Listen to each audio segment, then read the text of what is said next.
శుభోదయం. Global బెతేనియా Calvary ministry తరపున ఈ ఉదయకాల సమయంలో మరొకసారి మీ అందరితో కూడా కలుసుకొని దేవుని యొక్క పరిశుద్ధమైన మాటలు ధ్యానించడానికి దేవుడు నాకు ఇచ్చిన ఘనమైన సమయాన్ని బట్టి నేను దేవునికి స్తోత్రాలు అర్పిస్తుంటున్నాను. ఈరోజు కూడా పరిశుద్ధమైన వేద గ్రంథంలో నుండి మరొక చక్కటి మాటలు చదువుకుందాం. సామెతల గ్రంథము 21వ అధ్యాయము 23వ వచనాన్ని నేను చదువుతున్నాను. దయచేసి గమనించండి. సామెతల గ్రంథము 21వ అధ్యాయము 23వ వచనము. నోటిని నాలుకను భద్రము చేసుకున్నవాడు శ్రమల నుండి తన ప్రాణమును కాపాడుకొనును. దేవునికి మహిమ కలుగునుగాక. అవును ప్రియమైనటువంటి నా సహోదర సహోదరులారా, దేవుని యొక్క బిడ్డలు సాతాన్ను జయించాలంటే మాటల విషయంలో మౌనంగా ఉండటం నేర్చుకోవాలి. సమాధానంను కాపాడుకోవాలంటే అత్యధిక సందర్భాల్లో మౌనంగా ఉండటమే దానికి సరైనటువంటి సమాధానం. ఈ విధంగా ఉండటం ద్వారా అనేకమైన విషయాల్లో మనము విజయాన్ని సాధించుకోవచ్చు. అంతేకాకుండా దేహముకు తగిలే దెబ్బలు కూడా కాపాడుకోవచ్చు. నోటిని అదుపు చేసుకోవాలి. అవును, మాటలు చిన్న నిప్పు రవ్వలతో సమానం ప్రియులారా. అవి చిటపట ఉన్నప్పుడే మెలకువగా ఉండి అగ్ని ఆర్పివేసుకున్నట్లుగా వాటిని ఆర్పివేసుకోవాలి. ఒకవేళ ఆర్పివేసుకోలేదనుకోండి, కొంప మొత్తం తగిలిపోతుంది.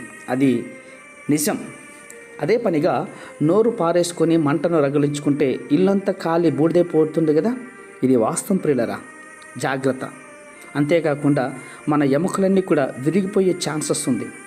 నోటిని అదుపు చేసుకోకపోతే అవి ఇంట్లో అన్ని సామాన్లు కూడా ఎగిరి పడితే సందర్భాలు కూడా ఉన్నాయి. అంతేకాకుండా మన ఒంటి మీదనూ మన ఇంటి మీదనూ అది క్రియ చేస్తుంది. కాబట్టి చాలా జాగ్రత్తగా ఉండటం ఎంతో నేర్చుకోవాలి ప్రియులారా.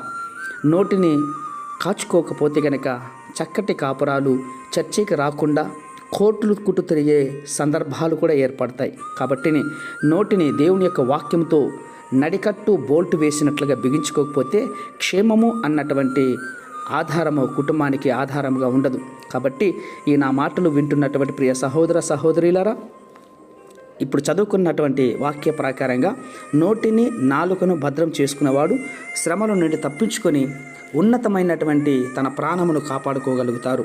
అట్టి కృప దేవుడు మనకందరికీ కూడా అనుగ్రహించి కాపాడునుగాక. ప్రేమ నమ్మకమైనటువంటి మా ప్రియ పరలోకపు తండ్రి, నిజమేనైనా మీ వాక్యం నుండి ధ్యానిస్తున్నటువంటి మాటలు బిడ్డలకందరికీ అర్థమయ్యే రీతులుగా తండ్రి ఈ మాటలు పనిచేస్తాయని విశ్వాసంగా నమ్ముచ్చు. చిన్న ప్రార్థనను మా రక్షకులను యేసయ్య బట్టి అడిగి వేడుకను పొందుచున్నాం మా తండ్రి. ఆమేన్, ఆమేన్, ఆమేన్.